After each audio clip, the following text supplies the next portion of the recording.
story you are about to see is a fib, but it's short. The names are made up, but the problems are real. It was Monday, after breakfast, and a tractor-trailer truck had jackknifed on the Hollywood freeway, spilling its load of jackknives all over Tinseltown. Traffic was at a standstill due to flat tires. I was working the day watch out of Mathnet. My partner, who usually has to do this, was laid up with a bad knee which had been put in a cast. Head of our computer division is Debbie Williams. My name is Frankly. I'm a mathematician. Please. Uh-oh. I'd been working on a series of pranks. Someone was pulling on a number of local banks. No money was taken and no one was hurt. Just a little embarrassed.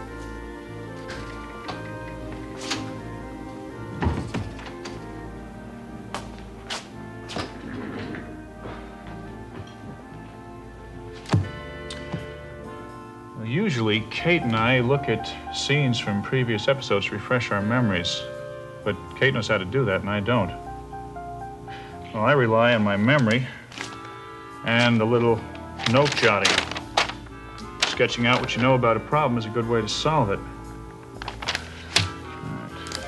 I plotted the location of the 5 banks to see if there was some geographical pattern. But NG, no good. I looked for a pattern in the kinds of pranks because patterns are the essence of mathematics. Again, NG, they seemed unrelated. Get green peppers for meatloaf.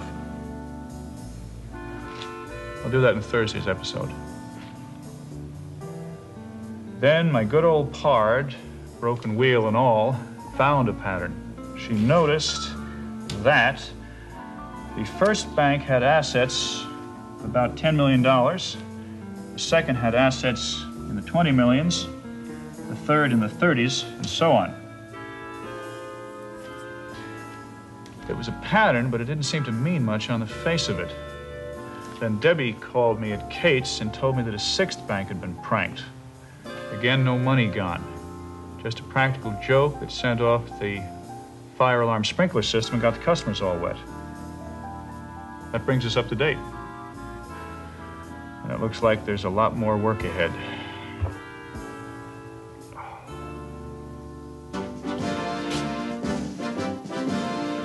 A famous investigative reporter named Bernie Woodward had called me and said he might have some information that could shed some light on the bank pranks.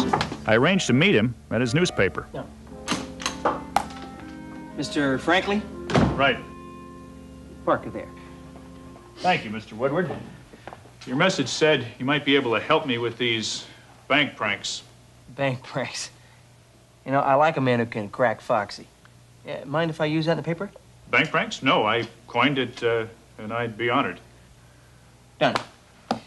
Mr. Frankly, this is a poem that I received. There once was a bank named Last National that installed an alarm, which is rational. It went off with a roar. People ran out the door. What a bad place to trust with your cash and all. It's nice. It's got a good meter, scans well, keeps up rhythmic suspense till the end.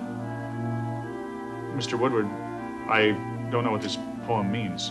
I received it just after the first bank prank. Didn't think anything of it. Top flight investigative reporters like yours truly are always getting weird things in the mail. Uh-huh.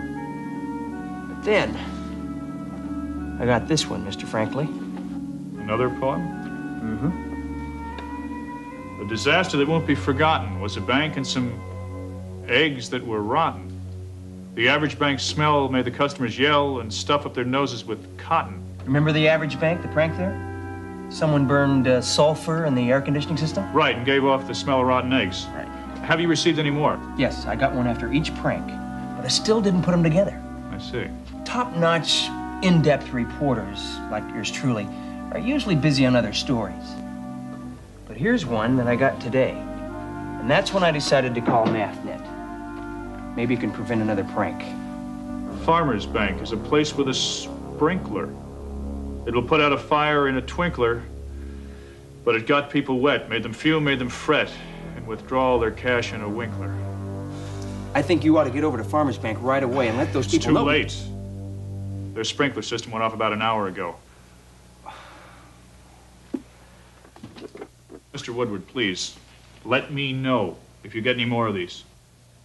I will. Investigative reporters are very responsible journalists, Mr. Franklin. May I take these? Yeah, sure thing. Here are the others.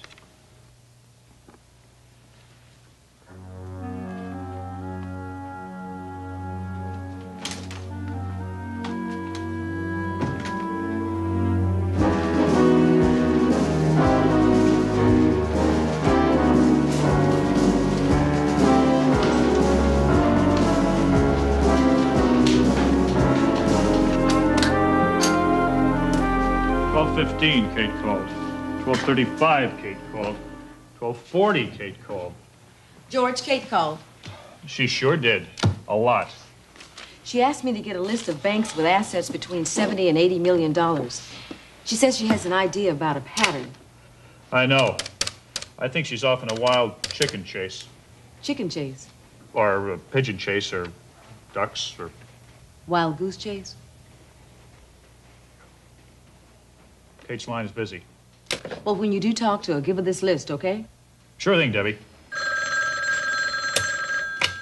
Mathnet, Kate, I was just trying to call you, but your line was busy. I guess you were trying to call. Yes, I got your message. I got about 500 messages. What's up? What's up? Are you okay? George, I just know I've got something in this pattern sequence. Okay, Kate. But I've got sort of a pattern, too. Poems. George, I'm serious. I've asked Debbie to compile. I've got the figures right here. What are they, George? Shoot. Well, let's see. There are more than 1,400 banks and savings institutions in the greater Los Angeles area. George, I don't need the history of the Los Angeles financial community. How many banks have assets between $70 and $80 million?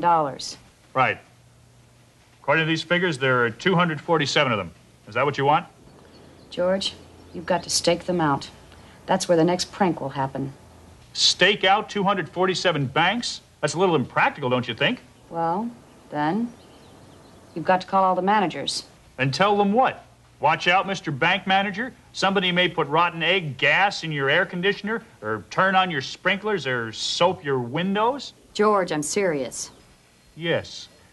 And you're tired of being laid up. I understand that. George. Kate, I'll come by later and we'll start building your model plane. Won't that be fun? But George... Kate, try and get some rest. Think of this as a forced vacation. Enjoy. Enjoy. Talk to you later.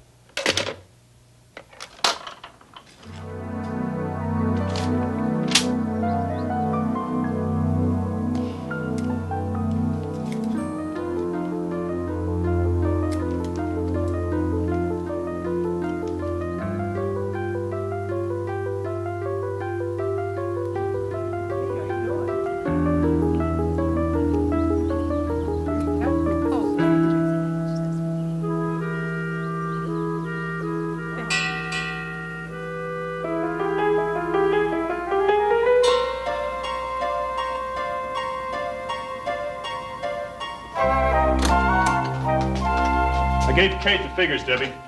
Thanks, George. I may have found something interesting. I hope so. I could use something interesting about now. 6 banks have been pranked, right? Yep. I've culled some data about them. What are we looking at? A possible motive, I think.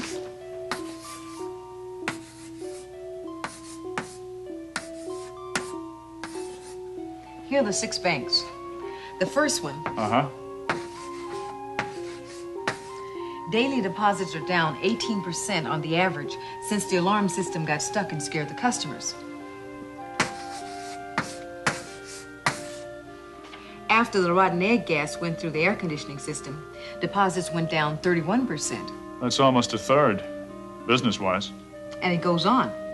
Off 26%, down 24%,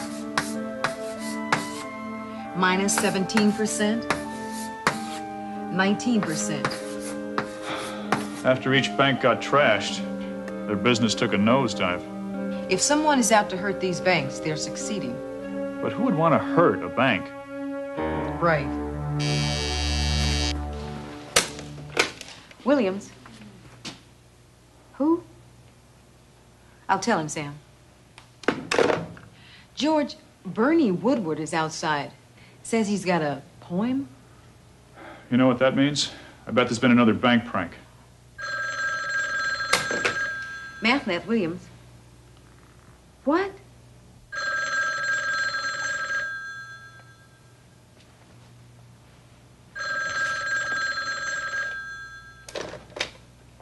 Mathnet, frankly.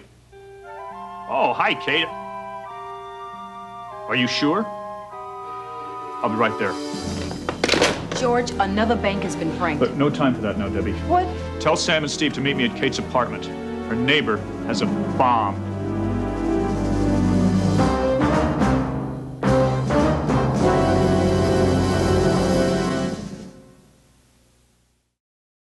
"100% of Mathnet" is a production of the Children's Television Workshop. This program was made possible by grants from the National Science Foundation, the Carnegie Corporation of New York, the Corporation for Public Broadcasting, and by public television viewers. Corporate funding of Square One TV is provided by the Intel Corporation Foundation. Intel's technology is the brain power for computers in your life. Intel, the computer inside.